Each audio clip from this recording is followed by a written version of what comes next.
మేము అడుగుతున్నాం, మీరు రండి, జర్నలిస్టులు రండి, మొత్తం మీడియా సమక్షంలో రెవెన్యూ డిపార్ట్మెంటు, ఇరిగేషన్ డిపార్ట్మెంట్ వచ్చి ఫిజికల్గా కొలవండి, అక్కడ మెజర్ చేయండి, ఈ రికార్డులన్నీ పరిశీలించండి. 1 ఇంచు ఉన్నా పల్లా రాజేశ్వర రెడ్డి గారు తానే కొట్టేయడానికి సిద్ధంగా ఉన్నాడు.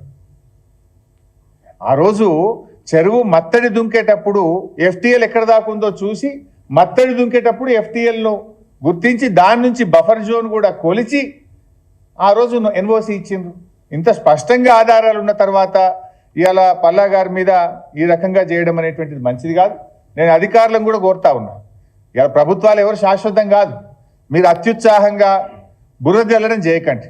నిజంగా ఉంటే చేయండి, మేమేమి హైడ్రాకు వ్యతిరేకం కాదు, అక్రమ కట్టడాలను ఖచ్చితంగా కొట్టాల్సిందే, దాన్ని మేమేం సమర్థించం, ఎక్కడ కూడా ఈ అక్రమాలను మేము సమర్థించం.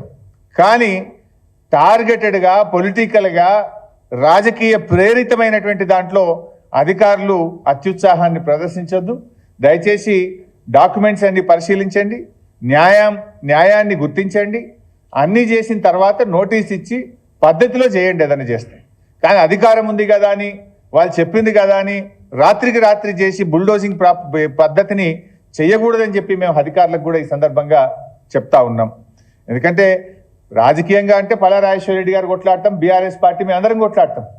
కానీ రాజకీయంగా ఉన్నటువంటి కక్షను అటు విద్యా సంస్థల మీదనో ఆసుపత్రుల మీదనో మనం చేయడం సరైనది కాదు. రాజకీయ కక్షలకు ఆసుపత్రులు, విద్యా సంస్థలు కేంద్రం కాకూడదు అని చెప్పి నేను ఈ సందర్భంగా ప్రభుత్వానికి తెలియజేస్తా ఉన్నా. ఎందుకంటే ఇక్కడ ఇంకో విషయం కూడా ఉంది. ఇది ఒక్క విషయమే కాదు, ఇంత స్పష్టంగా కనబడుతుందంటే రాజేశ్వర రెడ్డి గారి మీద 6 కేసులు పెట్టిండ్రు ఆ కుటుంబం మీద. ఆ కేసులు కూడా ఎట్లంటే అసెంబ్లీ ఎలక్షన్స్ అప్పుడట రాజేశ్వర రెడ్డి గారు కండువా వేసుకొని పోలింగ్ కేంద్రంలోకి పోయిండ్రని కేసు పెట్టిండ్రు. ఎప్పుడు పెట్టిండ్రు కేసు? ఎలక్షన్ అయిపోయినాక 6 నెలలకు పెట్టిండ్రు. రూల్స్ ఏముంటాయంటే ఎలక్షన్కి సంబంధించిన కేసులు ఏదైనా ఉంటే 3 నెలల లోపలనే పెట్టాలి. పెడితే కూడా అది ఎలక్షన్ ఆఫీసర్లో అధికారులో పెట్టాలి. రాజేశ్వర రెడ్డి గారి చేతిలో ఓడిపోయిన వ్యక్తి 6 నెలల తర్వాత దరఖాస్తు ఇస్తాడు, దాని మీద కేసు రిజిస్టర్ చేస్తాడు. ఇట్లా ఈ రకమైనటువంటి అక్రమ కేసులు ఆయన మీద ఒక 6 కేసులు పెట్టారు.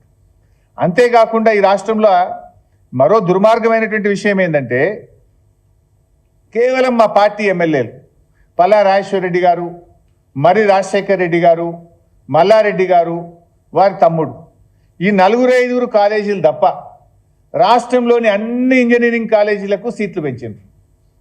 99% కాలేజీలకు సీట్లు పెంచిండ్రు. ఒక్క 4 టార్గెట్ చేసిండ్రు. ఎవరు? వాళ్ళు మా బీఆర్ఎస్ ఎమ్మెల్యేలు. దానికి జేఎన్టీయూ అనుమతి ఉంది, సీట్లు పెంచడానికి ఏఐసిటి అనుమతి ఉన్నది, అవసరమైన ఎక్విప్మెంట్ ఉన్నాయి. ఈవెన్ హైకోర్టు కూడా డైరెక్షన్ ఇచ్చింది. హైకోర్టు చెప్పింది, జేఎన్టీయూ చెప్పింది, ఏఐసిటి చెప్పింది, అన్ని అనుమతులు ఉన్నాయి, అన్ని టెక్నికల్గా ఉండాల్సినటువంటి అన్ని ఫీచర్స్ ఉన్నాయి. అయినా మా ప్రభుత్వానికి విశేష అధికారం ఉంది.